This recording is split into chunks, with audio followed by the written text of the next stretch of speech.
Hi, everyone. Good morning. It's good to see you all. I'm so happy to be here. As you can see, John is not here today, and he wanted to send his apologies. He's been battling vertigo for a couple months now, so he was supposed to be home in May or so. So if any of you have experienced that, it's terrible, and there's some days he can't stand up, and I thought, well, I'll just fly over there and help him, but he can't stand up, so what am I going to do? So if you could just be praying for him, please. He has a ticket to come home any day once he's feeling better, so thank you for that. But I have with me our children, so Josiah, if you could stand. This is my 13-year-old. He's getting ready for middle school on Wednesday, so if you could pray for him and me. Pray for me. That'd be great.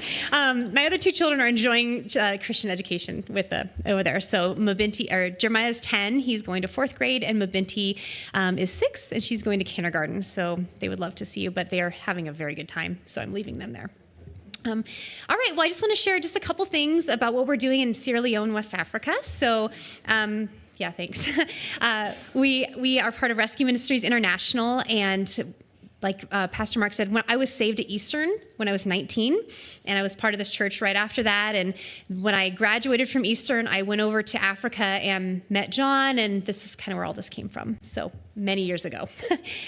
So Sierra Leone's in the west part of Africa, so you can see there. That's where we work primarily, and he works throughout the different regions of the country.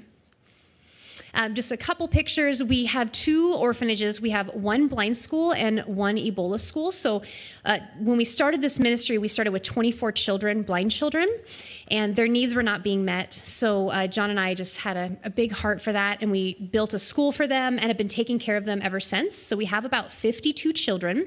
They have aged out over time, so we have new ones that come in. We don't really have a capacity to take any more in. There's hundreds that need help, but we're not able to do that at this time. But the ones that we do have, we pay for their school fees, we pay for their food and their housing and any medical needs that they have. The Ebola school, that in 2015, there was a huge Ebola outbreak out in West Africa. And so we inherited 70-ish children from that event. And they're getting older now and getting ready to go in the community, but we also have that currently. And here's a picture of some of the children eating and enjoying and just being blessed in the safety of the home. We hire security guards 24/7 around the area. We have teachers, we have nurses and cooks that take care of these children. Josiah got to go a couple years ago and was able to be part of this. So yeah. Another thing we do is outreaches, so not just the blind children, the Ebola orphanages, but John is in the community all the time. And one of the biggest events they had, this last year was a track meet. So it sounds kind of strange, right? But they had 3 days where there was 4 teams competing, and it's a huge outreach. So they packed the stadium full of people and preached the gospel. And over hundreds and hundreds of people came to know Jesus through this event. Super great. And just a note, John wants me to make sure you know that his team won. So there's his team, and they won, and he wants to make sure everyone knows that. His team is the Mabinti house, and so she knows she won also. So just a note for that. And it targets the younger people in the community. Sierra Leone's predominantly Muslim, and so we are always doing creative things to reach out to anyone that wants to hear the gospel. So, or if they don't want to hear, we're still going to tell them. So, disciples and churches. John has hundreds of disciples, young men and women that want to seek the Lord and spread the gospel throughout the world. And one of them is Pastor Moses, and a lot of you were praying with us for him. And I just want to thank you. He has been with us since day one. He's been pivotal in planting the 17 plus churches that we have, and he is just a powerful man of God. He was in a house preaching the gospel, and this house fell on him, and he was in the rubble, and it's just by the grace of God that he survived. He suffered multiple fractures on the right side of his body to the point where they didn't think he was going to make it.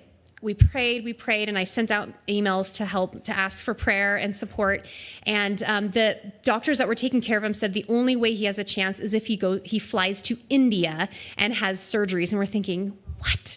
So, but it worked out. He was able to go, and a couple months, he had someone that flew with him, took him there.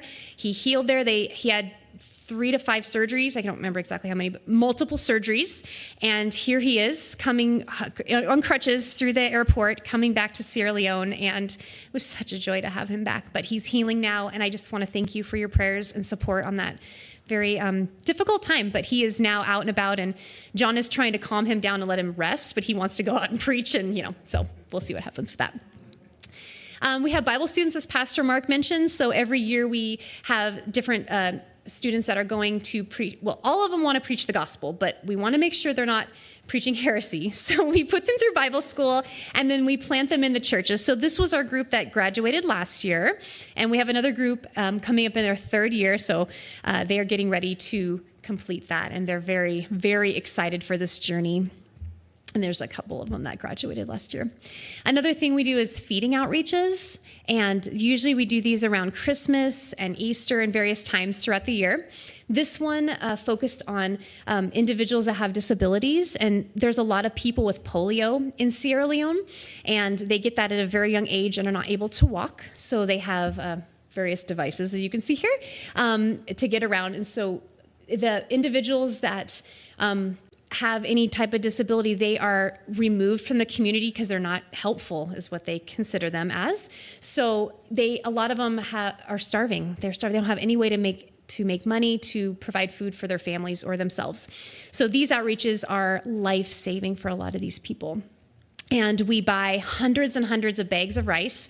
A bag of rice is $50 to $75, depends on the inflation and what the government wants to do that day. So we buy these huge bags of rice, and we gather people, usually Muslims, and we preach the gospel, and we provide the food that they need for a month. So it's just a life-saving time. And then this is a video. I don't know if it works. Here's just one of the outreaches that they did, but you can see people come from all over and are blessed with food and hearing the word of God, maybe for the first time. So it's there, yeah. And then last time we were here, we were talking about this drug that's really rampaging all of Sierra Leone. It's called Kush, and it's a tramadol fentanyl mix. It's just destroying the lives of our young people. And so John and his team really decided to fight that this year, and we were able to build this rehabilitation facility where we have, so last year I said, can you pray for this and help us? And this is it. So we have about 110 people, up to 300 sometimes that come and go, but about 110 that are living there and really getting rehabbed, learning skills that they can go back out into the community with, learning how to avoid the temptation and pursue the Lord first and foremost. So thank you for your prayers on that. And please, if you could continue to pray for the country, that drug would be stopped. And then John's he preaches all over the country and is building up the young people. We talked earlier in the Christian Hour. We're really building a generation to raise up and not only preach the gospel, but change the culture of the whole land. And so this was Empowerment and Career Building Conference. He does these all the time.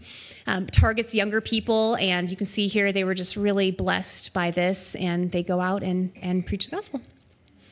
And then this is one of the international conference that we do every 2 years, and there was, I'm going to say 3,000 people or 4,000. There's a lot of people. And these individuals are saying a pledge, and they're getting ready to go out into the world and preach and be and seek and bringing people to know the Lord. So you can see all these people. It's pretty amazing. So usually like teens, 20s, 30s, 40s is who we're sending out primarily. So prayer requests, if you could be praying for my husband, he really wants to come home. So we're just praying that this vertigo will pass. He's working with a specialist there and praying that he will have the strength to fly soon, hopefully this week, maybe. So please pray for that. And some of our projects, you can email me if you have any questions about these, but we have lots of kids to put through school, so we're doing that. We have our college students that are going to Bible school. Christmas is right around the corner, right? Soon. So we're going to ship some barrels, and we're adding to our rehabilitation facility because we just don't have enough room because we have so many people that need these services. And then that's my little Josiah right there when he was 9. So he went to Africa, and he just fell in love with these little kids in this village region who do not have access to school. Like the closest school is 10 miles that they have to walk to either way. So his goal is to build this school for them. So that's our other project that we are working on. So thank you again for your prayers and support, and we are so grateful for all that you're doing in and through us. So thank you.